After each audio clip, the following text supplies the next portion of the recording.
വിദ്വേഷ പ്രസംഗം നടത്തിയ അലഹബാദ് ഹൈക്കോടതി ജഡ്ജി ശേഖർ കുമാർ യാദവിന് സുപ്രീം കോടതി കൊളീജിയത്തിന്റെ ശാസന.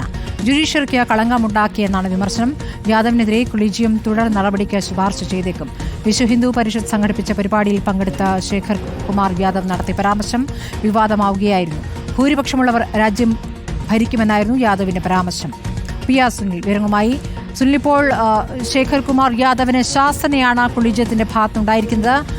ശാസനയ്ക്കപ്പുറം വലിയ നടപടിയിലേക്ക്, മാറ്റിനിർത്തൽ നടപടികളിലേക്ക് സുപ്രീം കോടതിക്ക് പോകുന്നതിൽ പരിമിതികളുണ്ട്, കൊളീജിയത്തിനും പരിമിതികളുണ്ട്. അപ്പോൾ കേസുകൾ നൽകാതെ മാറ്റി നിർത്തുക എന്ന രൂപത്തിലേക്ക് അതിന് പോകാനാകും. ആ രൂപത്തിലേക്കൊക്കെ പോകുമോ? എന്താണ് മനസ്സിലാക്കാനാകുന്നത്? സ്മൃതി, ഇന്നലെ ഉച്ചയ്ക്ക് ശേഷമാണ് സുപ്രീം കോടതി കൊളീജിയത്തിന്റെ യോഗം ചേർന്നത്. ചീഫ് ജസ്റ്റിസ് സഞ്ജീവ് ഖന്ന അധ്യക്ഷനായ കൊളീജിയം ഏതായാലും ഇപ്പോൾ ശേഖർ കുമാർ യാദവിനെതിരെ ഒരു ശാസനയാണ് ഇപ്പോൾ നൽകിയിരിക്കുന്നത്. ഒരു ജഡ്ജി സ്ഥാനത്തിരിക്കുന്ന ഒരാൾ പെരുമാറേണ്ട രീതിയിലല്ല അലഹബാദ് ഹൈക്കോടതി ജഡ്ജിയായ ശേഖർ കുമാർ യാദവ് പെരുമാറിയത് എന്നാണ് സുപ്രീം കോടതി കൊളീജിയം ഇപ്പോൾ ചൂണ്ടിക്കാണിച്ചിരിക്കുന്നത്. ഏതായാലും ഇക്കാര്യത്തിലൊരു ശാസനം നൽകിക്കൊണ്ട് ഈ നടപടികൾ കൊളീജിയം അവസാനിപ്പിക്കുമോ എന്ന കാര്യം വ്യക്തമല്ല. ഏതായാലും ജസ്റ്റിസ് ശേഖർ കുമാർ യാദവിന്റെ സമീപനവും നിലപാടുകളും പെരുമാറ്റവും ഒന്നും തന്നെ യോജിക്കാനാകുന്നതല്ല എന്ന് തന്നെയാണ് കൊളീജിയത്തിലെ മുതിർന്ന ജഡ്ജിമാരൊക്കെ തന്നെ ചൂണ്ടിക്കാണിച്ചത്. ഏതായാലും ഈ വിഷയത്തിലൊരു തുടർ നടപടികളിലേക്ക് കൊളീജിയം നീങ്ങാനുള്ള സാധ്യത തള്ളിക്കളയാനാകില്ല.